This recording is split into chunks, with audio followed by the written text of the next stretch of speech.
Nah, ini kebanyakan teman-teman dari logistik ini tidak sukses dalam memilih partner. Sedangkan Bapak kayaknya lancar-lancar aja nih. Ini tip-tip untuk memilih partner gimana Pak? Kadang-kadang di bisnis ini agak keras dikit tuh kan. Baik.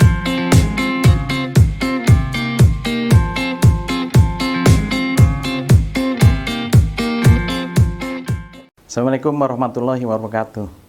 Sobat GG, Rally Bisnis hadir kembali. Pantengin yuk.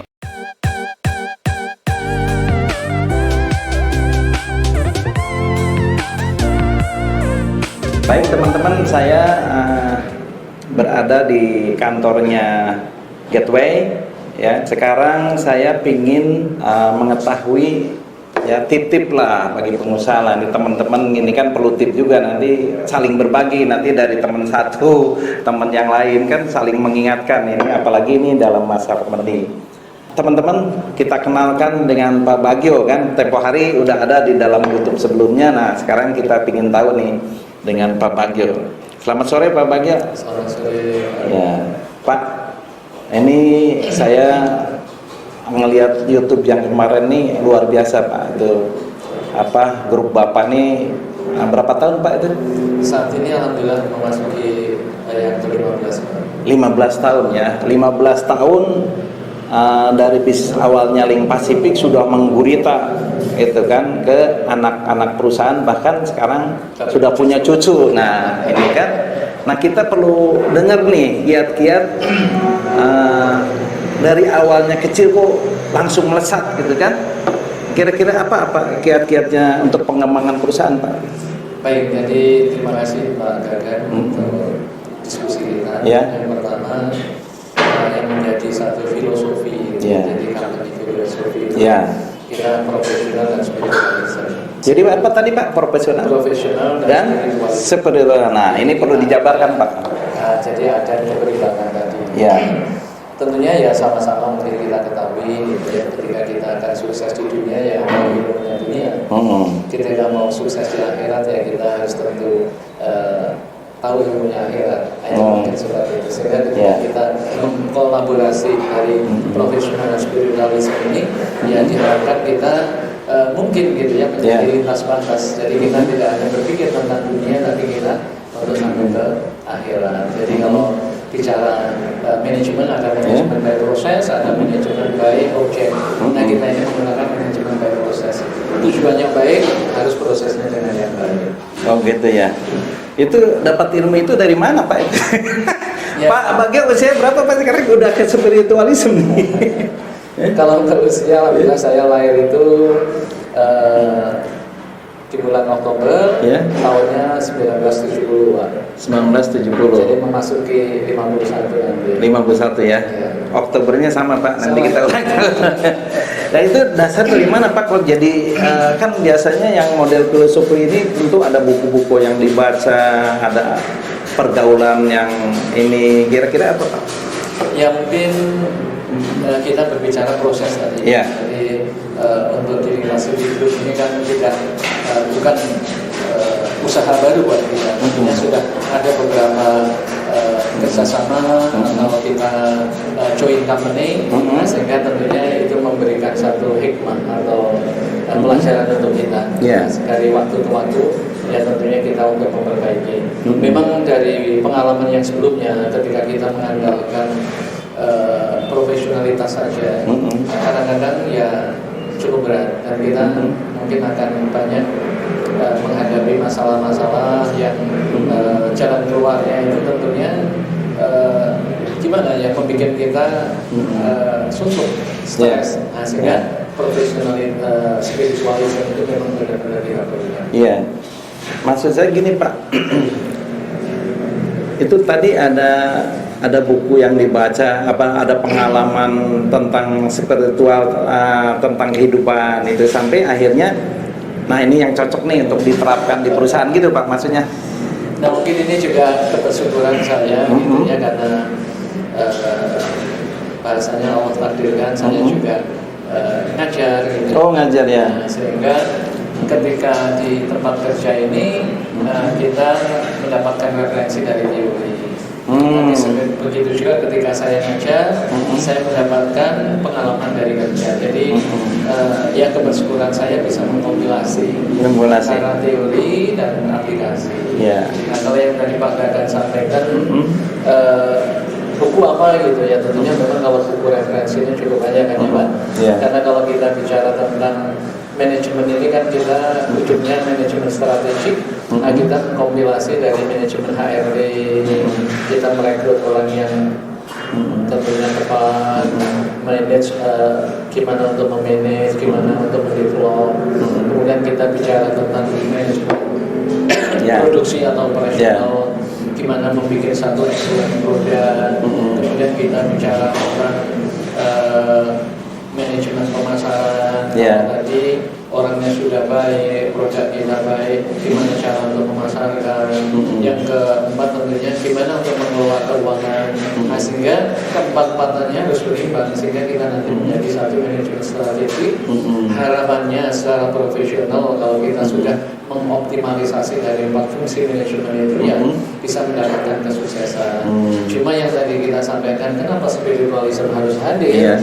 Nah, yang tadi saya sampaikan karena juga itu kita bangun juga gitu ya di dalam budaya organisasi kita, sehingga kita ada rutin pengajian. Ada Pak? Bulan sekali. Setiap bulan sekali.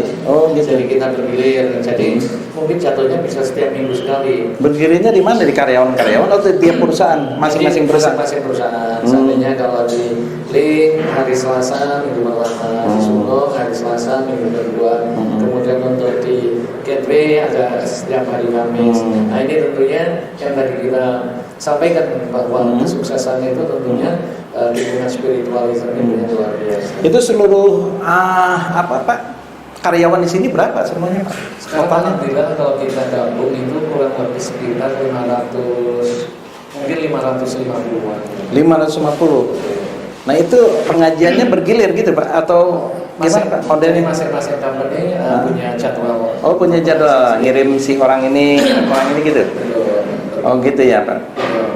Nah, kemudian gini Pak, bagaimana tadi kan menerapkan spiritualisme ke langsung di bawah kan gitu kan. Nah, pendidikan lain selain itu apa Pak? Yang briefing apa, ngirim pelatihan gitu. Nah, jadi itu Pak, kalau kita sering mengadakan in-house training. Kita juga ada mengadakan mengirim gitu ya, untuk belajar yang mungkin ke asosiasi kita, mereka untuk mengikuti belajar. Begitu juga kita juga mengundang tentunya ahli untuk melakukan training dan juga coaching. Jadi ada pendampingan juga. Nah, secara teknis Pak, di internal ada pelatihan juga nggak Pak? Misalkan gini kan, ini ilmu Purwadin tuh luas banget nih, SOC itu apa, ini kan dari awal tuh kan, itu ada training tersendiri nggak Pak di dalam sini? Ya, jadi kalau untuk yang training tadi kita biasanya kan menyebutnya apa ya Pak, training to trainers. Jadi setelah kita mengirimkan orang kita, seandainya dia belajar tentang DI, ya setelah dia kembali dia memberikan training internal training. Oh gitu itu ya. salah satunya. Kemudian yang kedua, ketika memang ada hal-hal baru, ini ya Pak, katakanlah yang tadi logistik ini kan perkembangan luar biasa. Nah, kita pasti invite untuk narasumber untuk melakukan internal training, dan biasanya kita nanti akan melibatkan ke customer. Oh, melibatkan customer. Customer jadi ikut di training juga ya? Ikut training Pak. Oh gitu Pak. Betul. Oh gitu ya. Terus ini Pak, masalah kan biasanya ada yang magang ke sini jadi karyawan sini, atau dari sini dikirim ke perguruan tinggi gitu. Ada Pak, gimana Pak? Ya, jadi kalau bicara rekrutmen Pak, sebelum rekrutmen memang kita juga menampung untuk PKL ya Pak. Jadi karena juga saat ini saya mendapatkan amanah ini menjadi ketua ikatan alumni universitas. Tentunya dari universitas itu mengharapkan kita satu untuk adik-adik kita PKL, kedua kita mengadakan MOU kerjasama. Contoh besok kita diminta untuk isi materi tentang ekspor impor di masa COVID. Gitu. Juga memberikan. Nah, ini yang saat ini juga kita terbuka untuk adik-adik kita yang masih kuliah, kita terbuka untuk PKL. Saya dengar dari grupnya Link Pacific itu atau Gateway Pak, udah ada kayak seminarnya gitu Pak, seminar tentang apa logistik, apa tentang nasional logistik ekosistem gitu kan? Itu sudah biasa kita mengadakan training, internal training, tapi kita di hotel Pak. Oh di hotel? Kenapa sih di hotel? Ya sebenarnya membangun untuk kita apa ya nyebutnya biar orang itu percaya dirinya. Itu internal apa bisa diikuti oleh luar Pak? Itu awal dari internal Pak. Internal. Tapi kita untuk membangun confidence dari tim kita sendiri, even gitu ya kita bicara tentang logistik providers ini sama-sama kita ketahui mungkin ketika anak-anak kita lahir kan pasti pengennya jadi dokter, jadi banker, orang banker atau jadi pegawai negeri. Nah sehingga di situ value ini kita bangun. Kita bangun, kita mengadakan training di hotel sehingga dia biar lebih confident. Kita juga mengadakan trainer to trainer, biasanya leader dulu itu sebagai agent of change. Itu kita lakukan. Udah ya. Itu berapa kali dalam setahun Pak ngadain seperti itu? Dalam 1 tahun udah ada jadwalnya Pak? Ya, sehingga minimal kita itu melakukan dua kali untuk training tadi ya Pak. Biasanya kita mulai dari leader, setelah leader nanti kita libatkan untuk tentunya untuk staff. Yang saya ingin tahu Pak, kira-kira modul yang dikasihin itu apa berjenjang apa gimana? Ya, tentunya berjenjang Pak. Nah sekarang Pak untuk membangun SDM itu luar biasa mahal ya Pak, biaya yang mahal gitu kan. Nah sejauh mana Bapak memandang sebagai SDM itu untuk nanti kedepannya menghasilkan laba perusahaan itu? Baik Pak, jadi yang paling utama adalah juga adanya transparansi dari segi awal. Jadi bahasanya kita tidak ingin merugikan tim kita yang bekerja, tapi begitu juga sebaliknya tim juga tidak boleh untuk merugikan manajemen. Nah sehingga ketika kita sudah clear dari komitmen kita untuk bekerja sama, diharapkan di step-step berikutnya itu tentunya relatif lebih baik. Nah itu yang tentunya kita tanamkan untuk mereka, sehingga ketika ada satu masalah kita duduk, kita diskusikan. Baik Pak, itu untuk internal Pak. Nah ini kebanyakan teman-teman dari logistik ini tidak sukses dalam memilih partner. Sedangkan Bapak kayaknya lancar-lancar aja nih. Ini tip-tip untuk memilih partner gimana Pak? Kadang-kadang kan di bisnis ini agak keras dikit kan. Baik, sebenarnya kalau kita bicara tentang partner juga pasti ada dinamikanya. Sehingga biasanya memang kita awal itu mereka menjadi tim biasa. Tapi ketika kinerjanya sudah luar biasa, kita masukkan beliau menjadi shareholder kita. Oh gitu. Jadi mereka tidak hanya jadi pekerja terus kan? Akhirnya kita masukkan beliau menjadi shareholder. Cara pemilihan untuk kriteria itu gimana? Ya, sehingga yang tadi kalau kita bicara tentang rekrutmen ini memang di kita ya Pak. Jadi kita juga menerapkan ada tes mulai awal tes fresh graduate, kita ada tes IQ, kita ada tes bahasa Inggris, kita ada tes pengetahuan umum. Ini dalam rangka kita untuk menegakkan profesionalisme. Jadi siapapun yang merekomendasikan, even itu adalah shareholder, tapi kita tetap harus objektif, rekrutmen itu harus diikuti. Nah ini bahan bakunya dari seluruh perguruan tinggi atau ada syarat tertentu? Bahan baku apa nih Pak? Ini orang itu misalnya dari kualitas universitas yang ternama apa gimana? Memang kita biasanya sesuai dengan kebutuhan.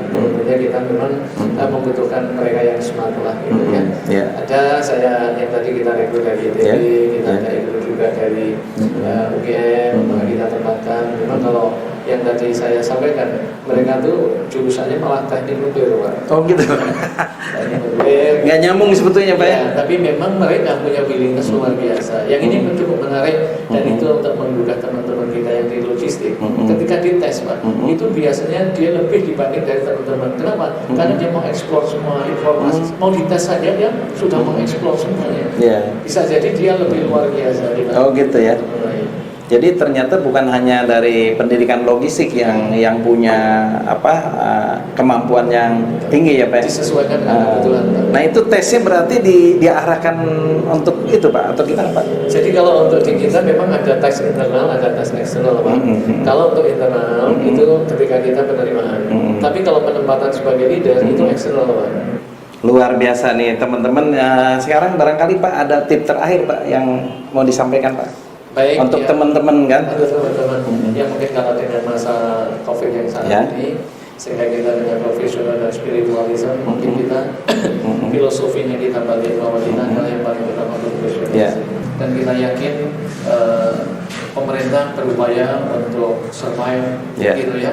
Kemudian semua customer kita juga berupaya untuk survive, sehingga even kita di bisnis logistik, insya Allah bahwa bisnis ini tetap kita akan berkembang dan kita harus tetap move on, kita harus optimis dan insya Allah ya dengan kita optimis dan kita berhusnuzon, insya Allah semuanya ya akan sesuai dengan apa yang kita sanggakan. Jadi kalau Allah menyampaikan, Allah akan merealisasikan segala sesuatu sesuai dengan sangkaan kita, sehingga yang penting kita optimis dan kita senantiasa tawakal untuk menghadapi masalah-masalah yang ada. Jadi kita harus tetap kuat. Terima kasih. Ya, luar biasa teman-teman.